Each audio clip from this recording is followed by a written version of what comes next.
তুমি কোন শহরের মাইয়া গো লাগে উড়াধুরা। শাকিব খানের সঙ্গে সিনেমা করতে না পারলে সে সিনেমা জগৎকেই ছেড়ে দেবে, মানে আর জীবনে সিনেমা করবে না, এই কথা বলেছেন একজন অভিনেত্রী।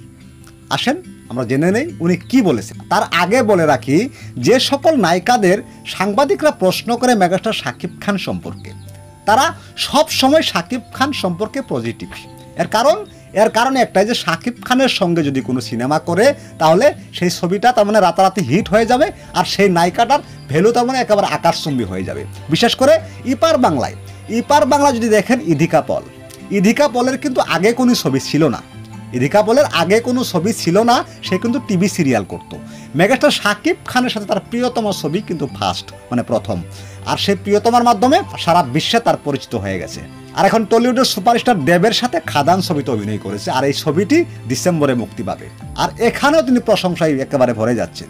মিমি চক্রবর্তী আগে অনেক ছবি করেছে, কিন্তু শাকিব খানের সাথে মেগাস্টার শাকিব খানের তুফান ছবিতে অভিনয় করার জন্য তিনি কিন্তু লাইমলাইটে এসে গেছে, আর তাকে কিন্তু এখন সারা পৃথিবীর মানুষ চেনে। কারণ মেগাস্টার শাকিব খানের তুফান ছবিটা শুধু ভারত কিংবা বাংলাদেশে মুক্তি পায়নি, বিশ্বের আরও অনেকগুলো দেশে মুক্তি পেয়েছে, ইদানিং মালয়েশিয়াতে মুক্তি পাবে। তবে আসেন দেখে নেই এই ছোট্ট অভিনেত্রী, মানে ছোট্ট বলতে মানে তাকে আমি ভালো করে চিনি না, তার জন্য ছোট্ট বলছি। চলেন দেখে নেই উনি কি বলছে।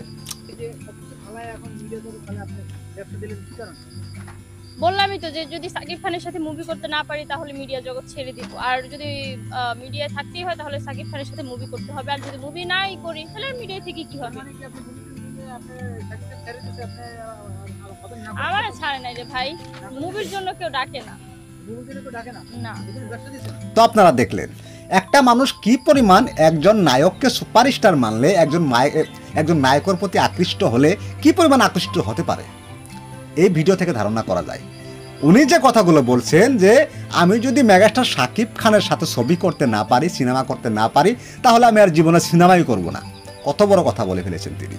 তবে একটা কথা স্পষ্ট যে বর্তমান সময়ে বাংলা সিনেমা ইন্ডাস্ট্রিতে, সেটা ইপার বাংলা কিংবা ওপার বাংলা, বাংলাকে আমরা বিভক্ত করতে পারি না।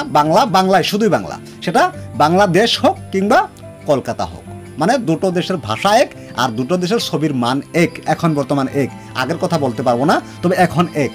তবে একটা কথা স্পষ্ট, যেখানে বাংলাদেশ এবং কলকাতা সবসময় কোলাবোরেশন করার চেষ্টা করছে তারা, মানে সবসময় কোলাবোরেশন করে, মানে ইপার বাংলা ওপার বাংলা, মানে একেবারে যৌথ প্রযোজনা তারা ছবি নির্মাণ করছে।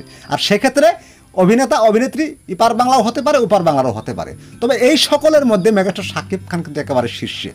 তবে শাকিব খানের সাথে সিনেমা করার জন্য এমন পাগলামি আগে দেখা যায় নাই, তবে ইদানিং দেখা যাচ্ছে অনেক নায়িকাদের ক্ষেত্রে। স্টুডিওতে ডেকে যখন সাংবাদিকরা শাকিব খানের জন্য প্রশ্ন করছে, শাকিব খানের পক্ষে প্রশ্ন করছে, আর তখন কিন্তু সমস্ত নায়িকারা একেবারে পজিটিভ রিভিউ দিচ্ছে। তারা চায় সবসময় শাকিব খানের সাথে কাজ করার জন্য।